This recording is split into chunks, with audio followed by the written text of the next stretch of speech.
Bismillahirrahmanirrahim. Elhamdülillah ve salatu ve selamu ala Resulillah. Selamu aleyküm ve rahmetullah. Değerli kardeşlerim, yeni bir programda yeniden birlikteyiz. Yine güzel bir eser takdim edeceğim. Hemen eserin künyesiyle başlayalım. Eserin adı Musab bin Umeyr ve davet, yazarı Ali Haydar Zuhurlu. Türü biyografi, araştırma, inceleme. Konusu Hazreti Musab bin Umeyr'in şahsında İslam'a davet ve mücadele. Yayın evi Fecir Yayın Evi, basım yılı 2019. Kitabın künyesi özetle böyle. Peki bu kitabın içeriğinde neler var? Nelerden bahsediyor? Şimdi de buna bakalım. Yazar Ali Haydar Zuhurlu, sahabe hayatının sohbetlere taşınması, gündem oluşturması ve hafızalarda daha iyi kalması umuduyla kıssa tarzına yakın eğitici, öğretici ve yapıcı bir üslupla kitabı hazırlamıştır.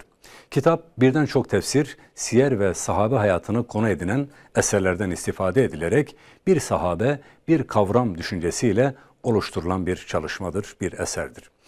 Musab bin Umeyr'in başta Medine'deki İslam'a davet çalışmaları olmak üzere kişiliği, Mekke'deki hayatı, olaylar karşısındaki tavrı, davetçi kimliği ve ilk İslam öğretmeni olarak hayat mücadelesi gibi konular kitapta yer almaktadır. Davet, tebliğ veya irşat gibi konular hem ferdi hem de toplumsal olarak ele alınarak İslam'ın hareket tarzı ve davet metodu anlatılmaktadır.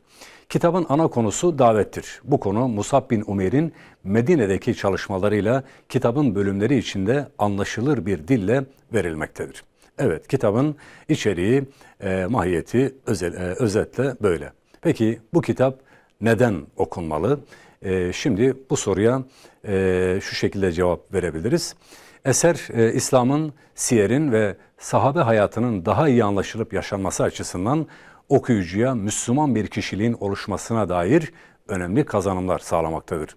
Hem yaşadığı dönemde hem de kendilerinden sonraki dönemlerde övgüyle anılan ashabı yad etmek, onların sevgisini kalplere aktarmak, söz ve davranışlarını hayata yaşanır kılmak, insanlık için buhrandan çıkış olur düşüncesiyle kitabın okunması da ayrı bir değer taşımaktadır.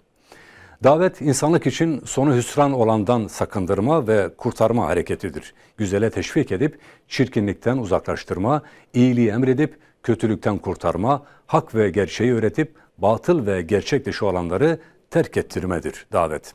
Davet vazifesi öncelikle peygamberler ve peygambere varis olan alimlerin görevi olsa da ilim sahibi, örnek yaşayan ve Allah'ın rızasını gözeten ihlaslı Müslümanların da görevidir. Gücü, bilgisi, imkanı, konumu ve kabiliyeti nispetinde mümin her fert davet vazifesini yerine getirmekten mesuldür ve davet dinin kapsamına giren her konuda geçerlidir, gereklidir. Hayra çağırma, iyiliği emredip kötülükten men etme İslam toplumunun hayat damarıdır. İslam'ın istediği emreden ve nehyeden bir gücün aktif bulunmasıdır. Bu güç İslami emirlerin bilinmesi ve uygulanmasında öncülük etmeli ve topluma yön vermelidir.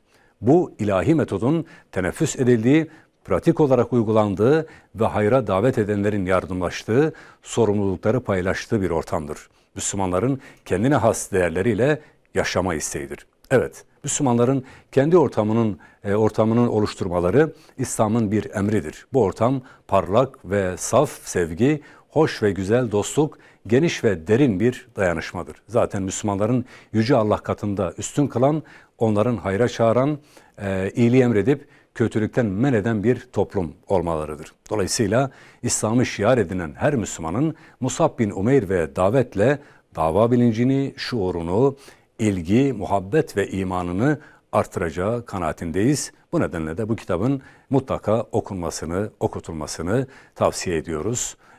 Okunmasına ciddi faydalar görüyoruz. Evet değerli kardeşler, takdim ettiğim eser Ali Haydar Zuhurlu tarafından kaleme alınan Musab bin Umeyr ve Davet isimli eserdi. Böylelikle sözlerimizi burada noktalıyoruz. Bir başka programda görüşünceye dek hepinizi Allah'a emanet ediyorum. Esselamu Aleyküm ve Rahmetullah.